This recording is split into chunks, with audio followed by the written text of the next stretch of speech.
نحمده ونصلي على رسوله الكريم أما بعد فأعوذ بالله من الشيطان الرجيم بسم الله الرحمن الرحيم رب اشرح لي صدري ويسر لي أمري واحلل عقدة من لساني يفقه قولي. السلام علیکم ورحمۃ اللہ وبرکاتہ. ناظرین، پروگرام دعا کیجئے کے ساتھ آپ کی خدمت میں حاضر ہیں. آج ہم انشاءاللہ ڈر اور گھبراہٹ کے وقت کی دعائیں آپ کے ساتھ شیئر کریں گے، کیونکہ ہر انسان کسی نہ کسی وجہ سے ڈر یا گھبراہٹ میں مبتلا ہو جاتا ہے. ویسے بھی اللہ سبحانہ وتعالیٰ نے فرمایا ہے وَلَنَبْلُوَنَّكُمْ بِشَيْءٍ مِّنَ الْخَوْفِ وَالْجُوعِ وَنَقْصٍ مِّنَ الْأَمْوَالِ وَالْأَنفُسِ وَالثَّمَرَاتِ وَبَشِّرِ الصَّابِرِينَ الذين إذا أصابتهم مصيبة قالوا إنا لله وإنا إليه راجعون. وَلَنَبْلُوَنَّكُمْ، اور البتہ ہم ضرور آزمائش کریں گے تمہاری، ضرور آزمائیں گے تم کو، بِشَيْءٍ، ساتھ کسی بھی چیز کے، من الخوف، خوف میں سے، تو سب سے پہلے خوف کا ذکر کیا گیا، والجوع، اور بھوک، ونقص من الاموال، اور مالوں کی کمی، والانفس، جانوں کی، والثمرات، اور پھلوں کی، وبشر الصابرین، اور خوشخبری دے دو صبر کرنے والوں کو. کون ہے وہ کہ جب انہیں کوئی مصیبت آتی ہے تو وہ کہتے ہیں انا للہ و انا الیہ راجعون، بے شک ہم اللہ کے لیے ہیں اور اللہ ہی کی طرف پلٹ کر جانے والے ہیں. اولئک علیہم صلوات من ربہم ورحمہ، ایسے لوگوں پر اپنے رب کی طرف سے نوازشیں ہیں اور رحمت ہے. وَأُولَٰئِكَ هُمُ الْمُهْتَدُونَ، اور یہی سیدھی راہ پر ہے، ہدایت یافتہ ہے. تو اس لیے بہت ضروری ہے کہ ہم خوف اور غم اور گھبراہٹ اور تکلیف اور پریشانی کے موقع پر وہ کام کریں جو ہمارے رب کو پسند ہے، تاکہ ہم صحیح راہ پر ہوں. اور صحیح راہ پر چلنے کا فائدہ یہ ہے کہ انسان قیامت کے دن اپنے رب سے جا ملاقات کرے گا، اس حال میں کہ رب اس سے راضی ہوگا اور وہ رب سے راضی ہوگا. اس سے بڑی انسان کی سعادت اور کیا ہو سکتی ہے؟ تو پھر ہونا کیا چاہیے؟ یہ کہ انسان ڈر اور گھبراہٹ میں اللہ تعالیٰ کی طرف رجوع کرے. اللہ تعالیٰ کی طرف اس لیے رجوع کرے کہ پوری کائنات اسی سے سوال کر رہی ہے، اسی کی طرف رجوع کرتی ہے. قرآن مجید میں آتا ہے یسألہ من فی السماوات والارض، اسی کے آگے ہاتھ پھیلائے ہوئے ہیں، اسی سے سوال کرتے ہیں وہ سب جو آسمانوں میں اور جو زمین میں ہے. یعنی ساری مخلوق اپنے رب کی طرف رجوع کرتی ہے ہر ضرورت میں. جیسے ایک موقع پر ایک حضرت سلمان علیہ السلام نے ایک چونٹی کو دیکھا کہ وہ ہاتھ اٹھائے آسمان کی طرف دعا کر رہی تھی بارش کے لیے. تو ساری مخلوق اپنی ضرورت اپنے رب سے ہی مانگتی ہے. تو انسان کو بھی چاہیے کہ وہ غیروں کی طرف نظر اٹھا کے نہ دیکھے، صرف اپنے رب کی طرف نظر اٹھائے اور اسی سے مانگے اور اسی سے فریاد کرے. لیکن یہ یاد رکھے کہ جب رب سے مانگنے کے لیے جائے تو ادب اور احترام کا تقاضا یہ ہے کہ پہلے رب کی تعریف بیان کرے اور پھر نبی صلی اللہ علیہ وسلم پر درود بھیجے. تو اس سلسلے میں اللہ سبحانہ تعالیٰ کی تعریف کے کچھ اور کلمات ہیں جو آج آپ سے شیئر کریں گے. ابو امامہ کہتے ہیں کہ نبی صلی اللہ علیہ وسلم نے فرمایا، کیا میں تمہیں شب و روز کے مسلسل ذکر سے افضل ذکر نہ بتاؤں؟ تم کہا کرو سبحان اللہ عدد ما خلق، سبحان اللہ ملء ما خلق، سبحان اللہ عدد ما فی الارض والسماء، سبحان اللہ ملء ما فی السماء والارض، سبحان اللہ ملء ما خلق، سبحان اللہ عدد ما احصا کتابہ، وسبحان اللہ ملء کل شیء. میں اللہ کی پاکیزگی بیان کرتا ہوں اس کی مخلوق کی گنتی کے برابر. میں اللہ کی پاکیزگی بیان کرتا ہوں جس سے اس کی مخلوقات بھر جائیں. میں اللہ کی پاکیزگی بیان کرتا ہوں ان چیزوں کی گنتی کے برابر جو زمین و آسمان میں ہیں. میں اللہ کی اتنی پاکیزگی بیان کرتا ہوں جس سے وہ چیزیں بھر جائیں جو آسمان و زمین میں ہیں. میں اللہ کی پاکیزگی بیان کرتا ہوں جس سے اس کی مخلوقات بھر جائیں. میں اللہ کی پاکیزگی بیان کرتا ہوں ان چیزوں کی گنتی کے برابر جن کو اس نے اپنی کتاب میں شمار کیا. اور میں اللہ کی اتنی پاکیزگی بیان کرتا ہوں جس سے ہر چیز بھر جائے. پھر تم اسی طرح الحمدللہ کہو، یعنی جہاں سبحان اللہ کہا ہے اسی طرح الحمدللہ کہ میں اللہ کی اتنی تعریف بیان کرتا ہوں. تو انسان اللہ سبحانہ تعالیٰ کی تعریف بیان کرتے ہوئے تھکے نہیں. اس تسبیح سے بھی انسان کی بہت سی مشکلات خود بخود حل ہو جائیں گی. اور پھر نبی صلی اللہ علیہ وسلم پر درود شریف پڑھے اور پھر اللہ تعالیٰ سے دعا کرے. کیونکہ حضرت انس سے روایت ہے، کہتے ہیں کہ میں نے رسول اللہ صلی اللہ علیہ وسلم کو فرماتے ہوئے سنا کہ اللہ تعالیٰ نے فرمایا، اے ابن آدم، تو جب تک مجھے پکارتا رہے گا اور مجھ سے امید رکھے گا میں تجھے معاف کرتا رہوں گا جو بھی تجھ سے ہوتا رہا، اور مجھے اس کی کوئی پرواہ نہیں. یعنی بڑے سے بڑا گناہ معاف کرنا اللہ سبحانہ تعالیٰ کے لیے کچھ بھی مشکل نہیں. تو بہرحال جب انسان پر کوئی آزمائش آئے اور خصوصاً ڈر، خوف اور گھبراہٹ کا وقت ہو تو پھر انسان اللہ سبحانہ وتعالیٰ کی طرف رجوع کرے. سب سے پہلے انسان اس کی تحقیق کرے کہ ڈرنے کی وجہ کیا ہے، اس کو انالائز کرے. بعض اوقات صرف شیطان انسان کو ڈراتا ہے اور خوف دلاتا رہتا ہے، جبکہ خوف کی کوئی حقیقی وجہ نہیں ہوتی. اور پھر جب شیطانی وسوسے بار بار انسان پر حملہ آور ہو تو اس وقت انسان صرف اللہ کو کافی سمجھے، اللہ پر بھروسہ کرے، کیونکہ اسی پر توکل کرنا چاہیے توکل کرنے والوں کو، کیونکہ ہر مسئلے کا حل اسی کے ہاتھ میں ہے. پھر یہ کہ انسان صرف اللہ سے ڈرے. جو شخص اللہ سے ڈرتا ہے وہ کسی اور سے نہیں ڈرتا. دوسرے سارے ڈر ختم ہو سکتے ہیں اگر انسان کے دل میں سب سے زیادہ اللہ کا ڈر ہو. پھر اسی طرح اللہ تعالیٰ کا ساتھ محسوس کرے، کیونکہ اللہ سبحانہ وتعالیٰ اپنے بندے کو تنہا نہیں چھوڑتا. نبی صلی اللہ علیہ وسلم جب ہجرت کر کے مدینہ تشریف لے جا رہے تھے اور راستے میں غار ثور میں آپ نے پناہ لی تو اس وقت آپ صلی اللہ علیہ وسلم نے حضرت ابوبکر کو یہ کہہ کر تسلی دلائی کہ لا تحزن ان اللہ معنا، غم نہ کرو، یعنی ڈرو مت، اللہ ہمارے ساتھ ہے. تو جب انسان یہ سوچ لیتا ہے کہ اللہ ہمارے ساتھ ہے تو خود بخود وہ مطمئن ہو جاتا ہے کہ مجھے اگر اللہ کی مدد حاصل ہوگی تو کوئی میرا بال بھی بیکا نہیں کر سکتا. پھر یہ کہ انسان کو اللہ سبحانہ وتعالیٰ کی حفاظت پر یقین رکھنا چاہیے. جیسے ایک موقع پر ہم دیکھتے ہیں کہ نبی صلی اللہ علیہ وسلم غزوے سے واپس آ رہے تھے تو راستے میں آرام کرنے کے لیے ایک درخت کے نیچے آپ سو گئے. تو اتنے میں ایک اعرابی آیا اور اس نے آپ کی تلوار اٹھا لی اور تلوار لہرا کر آپ صلی اللہ علیہ وسلم سے کہنے لگا، جبکہ آپ کی آنکھ کھل گئی اس وقت، کہ بتاؤ اے محمد، آج تمہیں مجھ سے بچانے والا کون ہے؟ تو نبی صلی اللہ علیہ وسلم نے بہت اطمینان کے ساتھ بغیر کسی ڈر اور گھبراہٹ کے جواب دیا، میرا اللہ. یہ وہ یقین تھا اللہ تعالیٰ کی حفاظت کا. تو اسی بنا پر آپ صلی اللہ علیہ وسلم نے فرمایا میرا اللہ. تو وہ عرابی کانپنے لگ گیا اور تلوار اس کے ہاتھ سے چھوٹ پڑی. اور پھر آپ صلی اللہ علیہ وسلم نے وہ تلوار اٹھا لی اور اس سے پوچھا، اب بتاؤ میرے ہاتھ سے تمہیں کون بچا سکتا ہے؟ تو اس پر وہ شخص اتنا مرعوب ہوا کہ وہ آپ صلی اللہ علیہ وسلم پر ایمان لایا اور آپ نے اس کو کوئی سزا نہیں دی. پھر یہ کہ انسان ڈر اور گھبراہٹ کے موقع پر، پریشانی کے موقع پر نماز سے سہارا لے. قرآن مجید میں آتا ہے، ان الانسان خلق ہلوعا اذا مسہ الشر جزوعا واذا مسہ الخیر منوعا الا المصلین الذین هم علی صلاتهم دائمون. بلا شبہ انسان تھڑ دلا بنایا گیا ہے، جب اسے کوئی تکلیف پہنچتی ہے تو گھبرا اٹھتا ہے، جب مال ملتا ہے تو بخیل بن جاتا ہے، سوائے نماز ادا کرنے والوں کے، وہ جو اپنی نماز پر ہمیشگی کرنے والے ہیں. تو گویا نماز کی پابندی انسان کو ڈر، خوف اور گھبراہٹ سے محفوظ رکھتی ہے. انبیاء علیہ السلام کا طریقہ یہ تھا کہ جب بھی انہیں خوف یا گھبراہٹ ہوتی تو فوراً نماز کے لیے کھڑے ہو جاتے، جیسے نبی صلی اللہ علیہ وسلم کے بارے میں بھی آتا ہے اور اللہ تعالیٰ کا حکم بھی ہے قرآن مجید میں، وَاسْتَعِینُوا بِالصَّبْرِ وَالصَّلَاةِ، صبر اور نماز کے ساتھ مدد مانگو. پھر اسی طرح یہ ہے کہ انسان کوشش کر کے بہادری کا مظاہرہ کرے، اپنے دل کو تھامے، اچھی امید رکھے، پازیٹیو سوچ رکھے تو اللہ سبحانہ وتعالیٰ اس بندے کی مدد فرماتے ہیں. نبی صلی اللہ علیہ وسلم تمام انسانوں میں سے زیادہ بہادر تھے.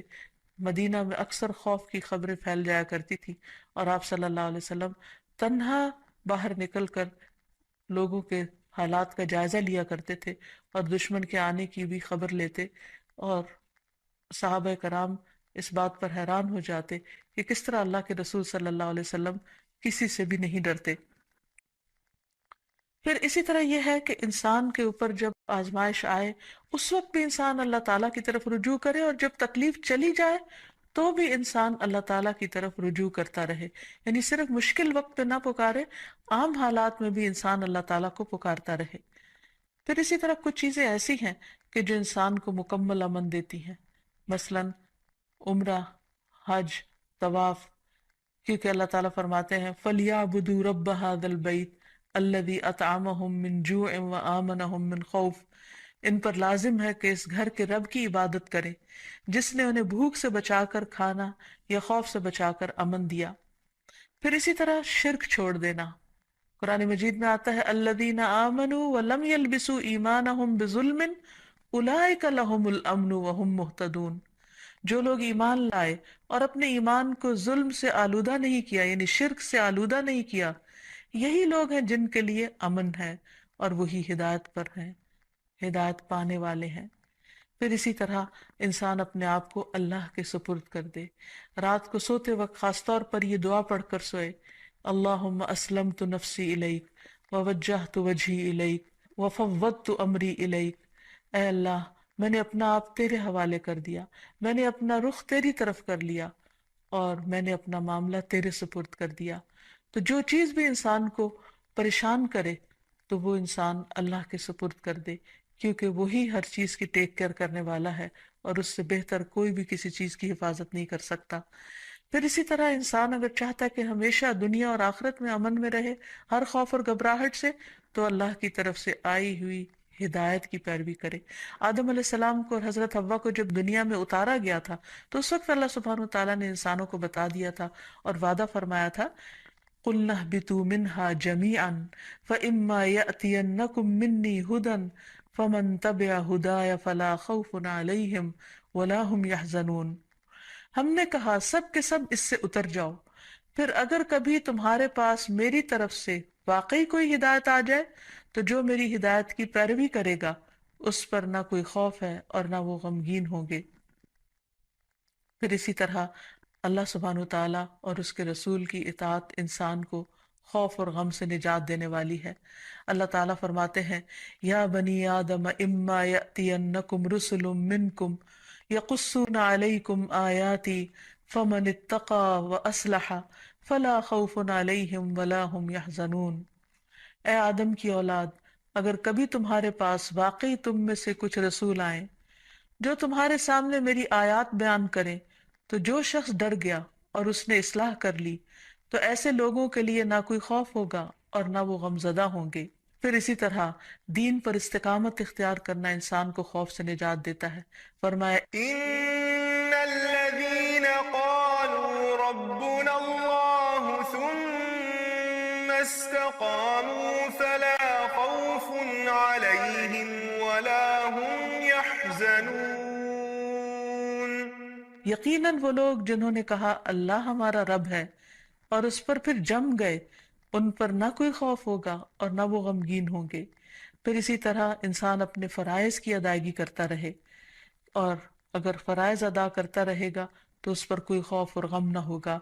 اللہ تعالیٰ فرماتے ہیں ان الذین آمنوا وعملوا الصالحات واقاموا الصلاة وآتوا الزکاة لہم اجرہم عند ربہم ولا خوف علیہم ولا ہم یحزنون، بے شک جو لوگ ایمان لائے اور انہوں نے اچھے کام کیے، نماز قائم کرتے رہے اور زکوٰۃ ادا کرتے رہے، ان کا اجر ان کے پروردگار کے پاس ہے، انہیں نہ کوئی خوف ہوگا اور نہ وہ غمگین ہوں گے۔ اسی طرح صدقہ بھی انسان کو خوف اور غم سے نجات دیتا ہے۔ قرآن مجید میں آتا ہے الذین ينفقون اموالهم فی سبیل اللہ ثم لا يتبعون ما انفقوا منا ولا اذى لهم اجرهم عند ربهم ولا خوف علیہم ولا هم يحزنون، جو لوگ اللہ کے راستے میں اپنا مال خرچ کرتے ہیں پھر خرچ کرنے کے بعد نہ احسان جتلاتے ہیں اور نہ دکھ دیتے ہیں، ان کے لیے ان کا اجر ان کے رب کے پاس ہے، ایسے لوگوں کو نہ کوئی خوف ہوگا اور نہ وہ غمگین ہوں گے۔ ایک اور جگہ پر فرمایا الذین ينفقون اموالهم باللیل والنہار سرا وعلانیہ فلہم اجرہم عند ربہم ولا خوف علیہم ولا ہم یحزنون، جو لوگ دن رات کھلے اور چھپے اپنے مال خرچ کرتے ہیں انہیں اپنے رب سے اس کا اجر ضرور مل کر رہے گا، ایسے لوگوں کو نہ کچھ خوف ہوگا اور نہ وہ غمگین ہوں گے۔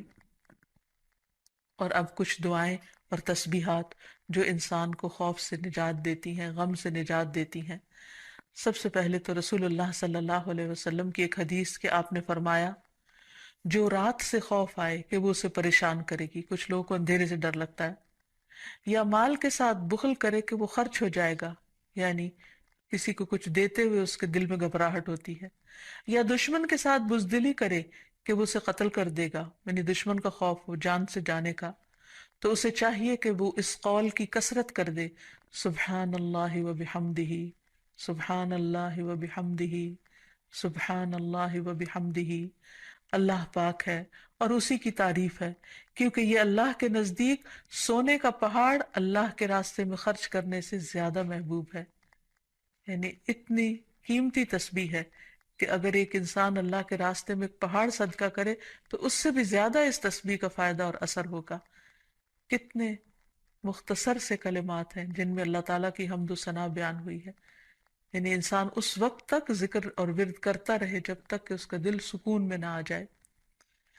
ایک اور روایت میں آتا ہے، عبداللہ ابن عمر رضی اللہ عنہ روایت کرتے ہیں کہ رسول اللہ صلی اللہ علیہ وسلم ڈر یا گھبراہٹ کے موقع پر انہیں یہ کلمات سکھایا کرتے تھے، اعوذ بکلمات اللہ التامۃ من غضبہ وشر عبادہ ومن ہمزات الشیاطین وان یحضرون، میں اللہ کے کامل کلمات کی پناہ میں آتا ہوں، اس کی ناراضگی سے، اس کے بندوں کی شرارتوں سے، شیطانوں کے وسوسوں سے، اور اس بات سے کہ وہ میرے پاس آئیں۔ پھر اسی طرح ڈراؤنے خواب سے بچنے کے لیے بھی نبی صلی اللہ علیہ وسلم نے یہی دعا پڑھنے کے لیے فرمایا۔ پھر اسی طرح رات کو نیند میں گھبراہٹ کی دعا، یعنی یا نیند آئے نہ، یا نیند کے اندر انسان خوف کھائے یا اسے گھبراہٹ شروع ہو جائے، تو اس کے بارے میں خالد بن ولید روایت کرتے ہیں کہ میں رات کو نیند میں گھبرا جایا کرتا تھا، پھر میں نبی صلی اللہ علیہ وسلم کے پاس حاضر ہوا تو میں نے عرض کیا میں رات کو نیند میں ڈر جاتا ہوں تو میں اپنی تلوار اٹھا لیتا ہوں اور جو چیز سامنے آتی ہے اسے تلوار سے مار ڈالتا ہوں۔ تو رسول اللہ صلی اللہ علیہ وسلم نے فرمایا کیا میں تمہیں وہ کلمات نہ سکھاؤں جو مجھے روح الامین نے سکھائے ہیں، یعنی جبریل امین نے؟ کہو اعوذ بکلمات اللہ التامات التی لا یجاوزہن بر ولا فاجر من شر ما ينزل من السماء وما يعرج فيها ومن شر فتن الليل والنهار ومن كل طارق الا طارقا يطرق بخير يا رحمن۔ میں اللہ کے تمام کلمات کے ذریعے پناہ مانگتا ہوں جن سے آگے نہ کوئی نیک اور نہ کوئی فاجر بڑھ سکتا ہے، ان تمام چیزوں کے شر سے جو آسمان سے اترتی ہیں اور جو آسمان کی طرف چڑھتی ہیں، اور رات اور دن کے فتنوں کے شر سے، اور رات کو ہر آنے والے کے شر سے، سوائے اس کے جو خیر کے ساتھ آئے، اے نہایت رحم کرنے والے۔ پھر اسی طرح انسان کو صبح و شام عافیت کی دعا بھی پڑھنی چاہیے۔ ابن عمر رضی اللہ عنہ کہتے ہیں کہ رسول اللہ صلی اللہ علیہ وسلم صبح و شام ان دعاؤں میں سے کسی دعا کو چھوڑتے نہیں تھے۔ اللہم انی اسألک العافیت فی الدنیا والآخرہ، اللہم انی اسألک العفو والعافیت فی دینی و دنیای و اہلی و مالی، اللہم استر عوراتی و آمر روعاتی، اللہم احفظنی من بین یدی ومن خلفی وعن یمینی وعن شمالی ومن فوقی واعوذ بعظمتک ان اغتال من تحتی۔ اے اللہ میں دنیا اور آخرت میں تجھ سے عافیت کا سوال کرتا ہوں۔ اے اللہ میں تجھ سے اپنی دنیا اور دین، اپنے اہل خانہ اور مال کے متعلق درگزر اور عافیت کا سوال کرتا ہوں۔ اے اللہ میرے عیوب پر پردہ ڈال دے اور خوف سے مجھے امن عطا کر دے۔ اے اللہ آگے پیچھے دائیں بائیں اور اوپر کی جانب سے میری حفاظت فرما، اور میں تیری عظمت سے تیری پناہ میں آتا ہوں کہ مجھے نیچے سے اچک لیا جائے، یعنی زمین میں دھسنے سے۔ تو یہ وہ خوبصورت دعائیں ہیں نبی صلی اللہ علیہ وسلم کی سکھائی ہوئی، کہ جن کو پڑھنے سے انسان ہر طرح کے خوف، غم اور گھبراہٹ سے آزاد ہو سکتا ہے۔